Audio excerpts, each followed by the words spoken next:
اگر ہمیں کوئی شخص کہتا ہے کہ شب برات کو اٹھ کے نفل نہ پڑھو تو بھائی نفل ہم نے پڑھنے اللہ کی رضا کے لیے، ہمیں کسی بندے سے ڈگری لینے کی ضرورت نہیں، نہ تو ہمارے اور رب کے درمیان معاذ اللہ کوئی وسیلہ ہے کہ تو کہے گا تو پڑھیں گے، جب دل کرے گا پڑھیں گے اور جتنے دل کرے گا پڑھیں گے۔ ہم تو نفل کہہ رہے ہیں، اس کو ہم نے کب کہا ضروری ہے جو عشاء پڑھ کے سو جائے فجر تک سویا رہے، ہم اس کو گناہگار نہیں کہہ رہے، لیکن یہ ضرور کہیں گے کہ گولڈن چانس مس کر دیا، اس لیے چانس مس کیا ہے، یہ تو اللہ کی رحمت کا موقع تھا۔ حضرت سیدہ عائشہ صدیقہ رضی اللہ تعالی عنہا ارشاد فرماتی ہیں کہ شعبان کی 15ویں رات تھی، یعنی شب برات کی رات، فرماتی ہیں شعبان کی 15ویں رات تھی، میں نے اچانک نظر ڈالی تو حضور میرے بستر میں تھے، پھر میری نظر پڑی تو حضور نہیں تھے، میرے دل میں گمان آیا، خیال آیا کہ شاید کسی اور زوجہ کی طرف حضور کا میلانے تباہ ہو گیا ہو، وہاں تشریف لے گئے ہوں۔ فرماتی میں اٹھی باہر گئی تو نبی کریم علیہ السلام جنت البقیع میں تھے، قریب ایک جگہ پہ حضور دعائیں مانگ رہے تھے۔ فرماتے میں گیا تو حضور فرمانے لگے ابو بکر کی بیٹی تو نے کیا گمان کیا کہ اللہ کا رسول تیری حق تلفی کرے گا؟ عرض کی حضور آپ مالک ہیں، کہیں اور جانا چاہیں تو میری طرف سے پابندی نہیں۔ کہتی ہے وہاں کھڑے کھڑے میرے رسول کریم نے بیان فرمایا، یہ ترمذی کے لفظ ہیں، حضور نے فرمایا عائشہ یہ شعبان کی 15ویں رات ہے، مدینے میں سب سے زیادہ بکریاں بنو کلب کا قبیلہ پالتا تھا، فرمایا آج کی رات بنو کلب کے قبیلے کی بکریوں کی تعداد کے مطابق اللہ میری امت کے لوگوں کی بخشی فرما دے گا۔ یہ وہ رات ہے۔ جناب عائشہ صدیقہ رضی اللہ تعالی عنہ نے بات رات کو سنی تنہائی میں، نبی پاک سے رات کو تنہائی میں حضور سے سنی، سویرے جناب عائشہ نے کل امت کو بتائی۔ اگر یہ بات اہمیت والی نہ ہوتی تو بی بی صاحبہ آگے روایت کرتی، یہ کتابوں میں آتی، یہ لوگوں کو بتاتی۔ حضرت عائشہ نے روایت کیا اور مولا علی شیر خدا نے تو کھل کے کہا، ابن ماجہ میں حضرت علی سے پیار کرنے والوں کے لیے الگ عنوان، مولا علی نے کھل کے فرمایا شعبان کی 15ویں رات کو رات عبادت کرنا اور سویرے روزہ رکھنا۔ حضرت علی کا لفظ بائی نہیں سیاستہ میں، رات کو روز عبادت کرنا، دن کو روزہ رکھنا۔ ویسے تو رب کریم ہر روز تہجد کے وقت پہلے آسمان پر نزول اجلال فرماتا ہے اور لوگوں کو فرماتا ہے کوئی بخشش مانگنے والا، اور فرمایا ہر روز تہجد کے وقت یہ اعلان ہوتا ہے، پر شب برات کو نا شروع رات سے یہ اعلان شروع ہو جاتا ہے۔ ادھر دیکھو میری طرف، مغرب سے اعلان شروع ہو جائے گا۔ اللہ کرے آپ کو سمجھ آئے، اللہ کرے آپ کو، اور بھائی یہاں بار لوٹ سیل لگ جائے، یہاں ابھی سیل لگ جائے، 5000 والا جوڑا 1500 میں تو رش ختم ہوگا۔ اور بھائی اگر یہ لگ جائے، چلو یہ تو دور کی بات ہے نا، ہم تو لنگر والے لوگ ہیں، اگر لنگر کا اعلان ہو جائے یہ بڑا تگڑا ہے، بڑا تگڑا۔ ہمارے ہاں تو شادی کی روٹی کھلتی ہے تو لوگ آخری روٹی سمجھ کے کھاتے ہیں، تو شاید اللہ ماشاءاللہ یہ آخری ہے، اس کے بعد نہ ملے گی۔ جب اعلان ہوتا ہے اور دعوت ہوتی ہے کہ کھلا ہے جی کھاؤ، کیا حشر ہوتا ہے، کیا انداز ہے۔ مولا علی شیر خدا حدیث روایت کرتے ہیں، رنگ کیا ہے؟ فرمایا باقی راتوں میں نا تھوڑا سا پیکج ہوتا ہے، تھوڑا سا، آخری حصے میں رات کے شب برات کو نا رات چڑھتے ہی اللہ پہلے آسمان پر جو اس کی شان کے لائق ہے نزول جلال فرماتا ہے، اور پہلا جملہ یہ فرماتا ہے کوئی معافی مانگنے والا؟ اللہ کرے آپ کو سمجھ آئے، یعنی معافی دینے والا کہہ رہا ہے چلو آؤ ادھر، آؤ ذرا معافی مانگو، میں معاف کرنے آیا ہوں، مانگو معافی۔ ہے کوئی معافی مانگنے والا؟ معاف کر دیں گے۔ اور آپ فرماتے ہیں ہے کوئی رزق مانگنے والا؟ وہ جو بڑی درخواستیں دیتے پھرتے ہیں نا مختلف اداروں میں، وہ ایک درخواست نا کل شب برات والی رات بھی دے۔ اللہ کرے آپ کو سمجھ آئے۔ وہ جو کہتے ہیں نا بڑی بڑی کمپنیوں میں نے اپلیکیشن جمع کرائی ہے تو کہیں کام نہیں بن رہا تو نسخہ دے رہا ہوں، ایک اپلیکیشن کل رات بھی جمع کراؤ انشاءاللہ کام بن جائے گا۔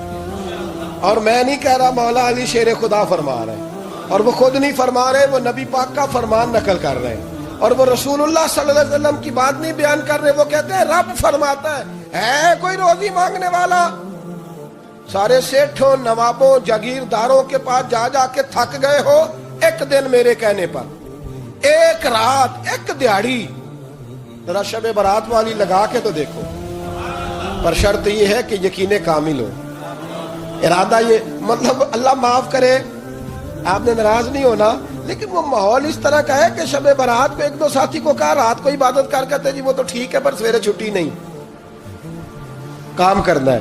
یعنی رب کہہ رہا ہے کہ تو آ جا شب برات کی رات، جو مانگے گا وہ تجھے. لیکن یہ ادھر نہیں توجہ کر رہا، یہ کہتا ہے سویرے 10 بجے دکان نہ کھلی تو مشکل ہو جائے گی، دفتر نہ گیا تو حالات. آپ دیکھیں ذرا، اب جب یقین اس طرح کا ہو تو پھر تو بھائی ساری زندگی اداروں میں درخواستیں دینی ہے. پھر آپ جیسا آپ کا مزاج ہوگا، اللہ تعالیٰ تو بندے کے گمان کے قریب ہے. تو میرے رسول پاک علیہ السلام نے ہمیں یہ میسج دیا، پیغام دیا، فرمایا اس رات جو اولاد مانگے گا رب اسے بھی عطا فرمائے گا، اس رات جو اللہ سے بخشش مانگے گا اللہ اسے بھی دے گا، اس رات جو رب کریم سے عزت مانگے گا اللہ اسے بھی عطا کرے گا. شارحین نے لکھا اس رات جو رب سے پردہ پوشی مانگے گا اللہ اسے پردہ پوشی بھی عطا کرے گا. جو جنت کا سوالی ہوگا رب اپنے فضل سے عطا فرمائے گا. کوشش فرمائے، کوشش فرمائے. 10 محرم کو ہمارے ہاں لوگ جاتے ہیں قبرستان، وہ کسی حدیث سے ثابت نہیں، میں منع نہیں کر رہا، جائیں 9 محرم کو جائیں، 10 کو جائیں، 11 کو جائیں، 8 کو جائیں، سفر میں جائیں، ربیع الاول میں جائیں، قبرستان میں جب بھی جائیں، منع نہیں ہے. لیکن شب برات والی رات تو خود رسول کریم گئے ہیں نا قبرستان. اب جو بات میں نے سمجھانی ہے اس کو سمجھیں. نبی پاک کی والدہ کا مزار نہیں ہے وہاں جنت البقیع میں. حضور کے کو بھائی بہن، حضور کیا کرنے گئے؟ امت کی بخشش کے لیے گئے. شب برات کی رات لالچی نہ بنے کہ صرف میں نے اپنے لیے روزی مانگنی ہے، کل امت کے لیے مانگے رب کریم سے. مانگے اپنے بھائی کے لیے، مانگے اپنی بہن کے لیے، مانگے اپنے بیٹے کے لیے، مانگے اپنی بیٹی کے لیے، مانگے اللہ کریم. یہ مانگنے کی رات ہے.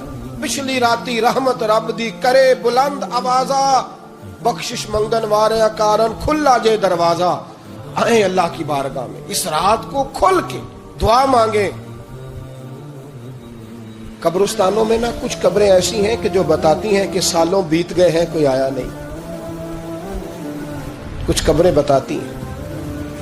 اور کچھ بڑے قبرستان بڑے شہروں میں ایسے بھی ہیں کہ جن کا گورکن کہتا ہے کہ مجھے کمیٹی نے کہہ دیا ہے جہاں 4-5 سال کوئی نہ آئے وہاں نئی قبر بنا دیا کرو، وہاں نئی قبر بن جاتی ہے معاذ اللہ.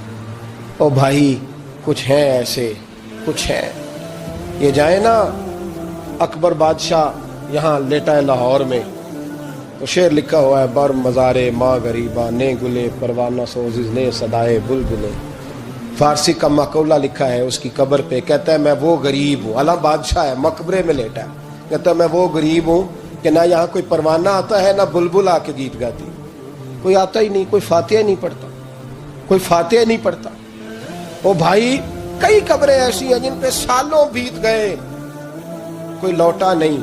اور مشکات میں حدیث ہے میرے نبی کریم علیہ السلام نے فرمایا جو قبر میں ہوتا ہے وہ تو اس آدمی کی طرح ہے جو دریا میں ڈوب رہا ہے اور وہ انتظار کر رہا ہے کہ میرا بیٹا میرے لیے دعا مانگے، میری بیٹی دعا مانگے. پر بیٹے کو تو 27 سال ہو گئے، ملک سے باہر ہے، کاغذ بنے گے تو ابے کی قبر پہ آئے گا نا، اس کے تو کاغذات ہی نہیں مکمل ہو رہے. وہ بیٹے کو تو مشکل ہے بڑی، وہ تو کاغذات نہیں بن رہے. وہ تو دولت کا مطالبہ پورا ہوگا تو جبھی وہ کام ہوگا نا. انتظار ہو رہا ہے قبروں میں میرا بیٹا دعا کرے، میرا بھائی دعا کرے. اور اگر بچہ دفن ہے تو وہ کہتا ہے میری ماں دعا کرے، میرا باپ دعا کرے. کوشش کریں شب برات بعد از مغرب یہ رواج پیدا کریں. یہ رسول اللہ کا طریقہ ہے صلی اللہ علیہ وسلم. قبرستان میں جائیں اور جا کر کے وہاں اللہ تبارک و تعالیٰ سے دعا مانگیں کہ یا اللہ جو اس قبرستان میں لیٹے ہیں وہ بھی، اور جو آج تک کلمہ پڑھنے والے دنیا سے گئے وہ بھی، اور جو قیامت تک جائیں گے وہ بھی. اے اللہ تو سب کی بخشش فرما دے. اللہ کی رحمت کو محدود نہ کریں کہ صرف مجھے بخش دے، اسے کہیں یا اللہ کل کی بخشش فرما. ساری امت کے لیے دعا کریں. شب برات کی رات نفل پڑھیں. ہمارے ہاں محفل ہوتی ہے ہر سال الحمدللہ، بڑے شوق سے بڑا خوبصورت ہم اہتمام کرتے ہیں. لیکن میں اکثر دوستوں سے کہا کرتا ہوں کہ جن کو اکیلے میں نفل پڑھنے میں مزہ آئے وہ اکیلے میں پڑھیں. کتنی کھلی بات کر رہا ہوں، میں پابند نہیں کر رہا کہ آپ یہاں آئیں گے محفل میں آئیں گے ضروری ہے. بھئی آپ کو اکیلے میں مزہ آتا ہے نا. کچھ لوگ تنہائی میں ہو تو دل زیادہ لگتا ہے، وہ تنہائی میں کریں اللہ اللہ کوئی عرض نہیں. لیکن کچھ ایسے ہیں کہ نعت سنتے ہیں تو دل نرم ہوتا ہے، تقریر سنتے ہیں تو دل نرم ہوتا ہے, تو جن کا اس طرح نرم ہوتا ہے وہ مسجد میں آئے, بات سنے. کچھ کو سب کے بیچ بیٹھ کے رونا آتا ہے. حضرت سعدی شیرازی فرمایا کرتے تھے کچھ لوگوں کے آنسو مجھے رلا جاتے ہیں. فرماتے ہیں کچھ کی آنکھیں دیکھ کے رو پڑتا ہوں, لہٰذا میں جب بھی ذکر کرتا ہوں محفلوں میں بیٹھ کے کرتا ہوں. تنہائیوں میں مجھ سے نہیں ہوتا, تو جس سے نہیں ہوتا وہ آئے نا, مسجد میں آئے, رات عبادت کرے. کل مغرب سے پہلے پہلے کام سمیٹ لے سارے, اور مغرب کے بعد یہ رات شروع ہوگی, مغرب کے بعد ایک چھٹی کر لو اللہ رسول کے لیے. کر لیں گے انشاءاللہ تعالی ایک چھٹی.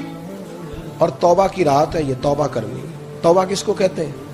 توبہ کا معنی ہے پچھلے گناہ پر پچھتانا, شرمسار ہونا. کہتے نہیں اے کاش میں نہ کرتا, اور وہ لفظوں میں نہیں, جملوں میں نہیں, توبہ رٹی رٹائی نہیں, شرمسار ہونا اور آئندہ گناہ نہ کرنے کا پکا ارادہ کرنا, اس کا نام توبہ ہے. دیکھیں اللہ تعالیٰ فضل کرے, میں نے پچھلے سال کہا تھا پھر کہتا ہوں, مسجدوں سے نا شب برات کی رات, شب قدر کی رات چیخوں کی آوازیں آتی ہیں, لوگ اتنا روتے ہیں نا. رونا چاہیے, کم روتے ہیں, زیادہ رونا چاہیے. لیکن سوال یہ ہے کہ اتنا زیادہ لوگ شب برات کی رات روتے ہیں, کیا پھر سویرے بددیانتی ختم ہو جاتی ہے؟ جو رات مسجد میں کھل کے رو کے آیا ہے اس کا پروگرام ہے نا کہ اب ملاوٹ کبھی نہیں کرے گا, اب گاہکوں سے جھوٹ کبھی نہیں بولے گا, اب وہ بددیانتی کا معاملہ کبھی نہیں کرے گا. لیکن رات روتا بھی رہے اور سویرے پروگرام یہ ہو کہ میں نے پھر لوگوں کو فریب دینا ہے, داؤ لگانا ہے, تو اس نے توبہ کیا رات کے, یہاں بس یہ ایکٹنگ کر کے لوٹ آیا, یعنی بڑی سجا بنا کر کے سوار کر کے رات توبہ کی. کیا مطلب ہے توبہ کا کہ توبہ آپ نے کی؟ حضرت حسن بصری سے کسی نے کہا توبہ کیا ہے؟ فرمانے لگے توبہ یہ ہے کہ جس گلی سے رب نے تجھے منع کیا ہے دوبارہ پھر تو اس گلی میں نظر نہ آئے, تو نظر ہی نہ آئے, اور جس جگہ جانے کا رب نے تجھے حکم دیا ہے پھر تو دوبارہ وہاں سے غیر حاضر نہ ہو. اگر یہ پروگرام ہی نہیں, ارادہ ہی نہیں. بچے ایک دو مجھے کہنے لگے کل حضرت صاحب توبہ کے موضوع پر ہم نے گفتگو کرنی ہے, تو کوئی باب بتائے کہاں پہ ہے. کچھ بچے شاگرد ہیں, کچھ مسجدوں میں جمعہ پڑھاتے ہیں. ایک نے مجھ سے کہا, تو میں نے کہا بیٹے پہلے مسجد میں جاؤ, 2 نفل پڑھو, توبہ کرو, توبہ کا ارادہ بناؤ. یہ رسم نہیں ہے. وہ نعت خواں بھی تو توبہ کر لینا جو شب برات کے دن لوگوں کو توبہ کرانے آیا ہے اور 25,000 کا سودا کر کے آیا ہے. تو آج اس کام سے تو توبہ کرنا, یہ نوٹ پھکوانے سے تو توبہ کرنا. یہ رسم ہے. ساری رات توبہ توبہ توبہ توبہ, یہ کیا معنی ہے اس کا؟ کیا مطلب کرے؟ امام غزالی فرماتے ہیں کہ ایک آدمی بادشاہ کا گارڈ تھا, سپاہی تھا, اس کا پہرے دار تھا, نگرانی کرتا تھا, بڑی وفاداری سے نوکری کرتا رہا. بادشاہ نے اسے تنخواہ کے علاوہ بھی بڑا نوازا, بڑا نوازا, بڑا نوازا. اسے بادشاہ نے بڑے الاؤنسز دیے, بادشاہ نے بڑا کچھ دیا, مکان دیا. کچھ سالوں کے بعد بادشاہ کو پتا چلا کہ یہ میرے لیے نہیں آتا تھا, اس کی تو میری کنیز پر نظر تھی. اس نے تو رات کی ڈیوٹی اس لیے لگوائی تھی کہ کنیز پر نظر تھی. تو امام فرماتے ہیں کہ بتاؤ پھر وہ بادشاہ اس کے ساتھ کیا سلوک کرے گا, وہ کیا سلوک کرے گا؟ تو لوگ کہنے لگے حضور لگتا یہ ہے کہ وہ نا 4-5 حصوں میں کاٹ کے تو کتوں کے آگے پھینکے گا. آپ فرمانے لگے میرا رب تو بڑا ہی قریب ہے, وہ تو ایسے نہیں کرتا. لیکن بتلاؤ اگر اسے پتا چلے کہ یہ رسم کے لیے آیا ہے, اس کی تو نظر ہی مال پہ ہے, یہ تو سویرے بدلے گا نہیں, یہ تو دھوکہ دے رہا ہے, یہ تو توبہ کرنے آیا ہی نہیں, اس نے تو ڈھونگ رچایا ہے, اسے تو پہلے سے خبر ہے. تو پھر تم کیا امید رکھتے ہو, پھر کیا رویہ رکھتے ہو؟ شب برات کی رات دھاڑے مار مار کے رونا اور صبح اسی طرح دھوکہ دینا, اسی طرح فریب کرنا, اسی طرح جھوٹ بولنا, اسی طرح بددیانتی کرنا, اسی طرح لوگوں کو لوٹنا. تو یہ رسم نہیں ہے توبہ. توبہ تو بدل جانے کا نام ہے, توبہ تو پھر سنور جانے کا نام ہے. توبہ تو اس طرح ہے جس طرح حضرت ابراہیم ابن ادھم نے کی تھی. وقت کے بادشاہ تھے بادشاہ, جب توبہ کی تو پھر ہر چیز چھوڑ دی, پھر مال لوگوں میں بانٹ دیا اور پھر ٹاٹ کا لباس پہن کر زندگی گزاری. لوگوں نے کہا حضور یہ تبدیلی ہے. فرمایا تبدیلی نہیں, یہ میری توبہ ہے, یہ میری توبہ ہے. جب توبہ کی تو پھر بدل کے کی, جب توبہ کی تو پھر تبدیل کیا آپ نے. یہ کیا توبہ ہوئی؟ ساری رات روتے رہے, سویرے دکان پہ جا کے پھر قسم اٹھائی کہ مجھے تو پڑتا ہی 11,000 کا ہے. یہ توبہ ہے؟ تو آپ نے اور میں نے توبہ کرنی ہے تو انشاءاللہ تعالیٰ اس طرح کرنی ہے کہ پھر 15ویں شعبان کو بدل جائے. یہ جو موقع آتے ہیں نا شب برات کے, شب قدر کے, یہ بنیادی طور پر اللہ تعالیٰ کی طرف سے دی ہوا موقع ہوتا ہے کہ چلو تمہیں چانس دیتے ہیں، تمہیں چانس دیتے ہیں، پابندی کوئی نہیں، لیکن رب کی طرف سے نا موقع ملتا ہے، چلو تمہیں ایک موقع دیتے ہیں، چلو اپنے آپ کو کلیئر کر لو، تمہیں موقع دیتے ہیں۔ یا اللہ کیا کرے؟ کچھ بھی نہیں، آ کے نا سچے دل سے 2 رکعتیں پڑھ کے توبہ کرو، عرش کا مالک پچھلے سارے ہی معاف کر دے گا۔ کچھ بھی نہیں، آؤ موقع ہے۔ ان لوگوں کی باتوں پہ نہ جائیں جو بلا وجہ پریشان کرتے ہیں۔ ہمیں بھی روز ہی سوال آتے ہیں، دل نہیں کرتا، کچھ باتیں ایسی ہیں جو کرنے کو طبیعت نہیں چاہتی، میں کروں گا بھی نہیں۔ لوگوں کو شب برات کا حوالہ بھی نہیں مل رہا، حالانکہ ترمذی شریف میں حدیث موجود ہے، صحاح ستہ کی روایت ہے، ترمذی میں موجود ہے۔ پہلے کہتے ہیں صحاح ستہ سے دکھاؤ، جب صحاح ستہ سے مل گئی تو اب اور کدھر جانا ہے؟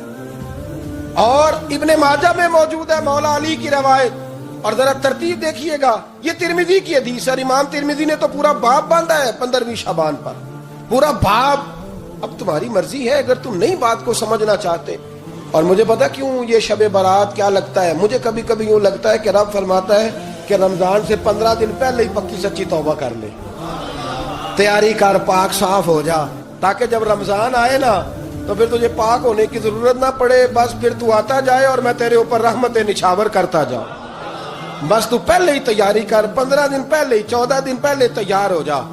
کل رات اپنے آپ کو ذہنی طور پر تیار کریں، بچوں کو تیار کریں، گھروں کو تیار کریں۔ اب جب مہمان آتے ہیں نا بڑا کچھ کرتے ہیں، شب برات آئے تو مصلی ایک دفعہ دھویا کریں، ایک دفعہ مصلی دھویا کریں۔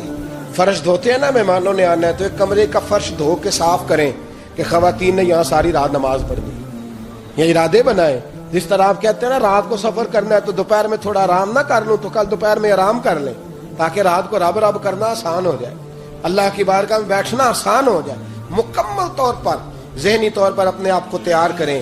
یہاں بھی محفل ہوگی انشاءاللہ، عشاء کے متصل بات شروع ہو جائے گی، 12 بجے تک محفل چلے گی، پھر 12 بجے کے بعد نماز تسبیح پڑھی جائے گی، پھر 1 بجے پھر دوبارہ آپ کو اجازت دی جائے گی، کوئی انفرادی طور پر گھنٹہ سوا اپنی الگ سے کوئی عبادت کرنا چاہے تو وہ تب بھی ممکن ہو، جیسے آپ کو موقع بنے۔ میں کہہ چکا ہوں، لیکن وقت ضائع نہ کرنا، گولڈن چانس ہے، اس کو مس نہ کرنا، یہ شب نجات ہے، اس کے ضرور قریب جانا۔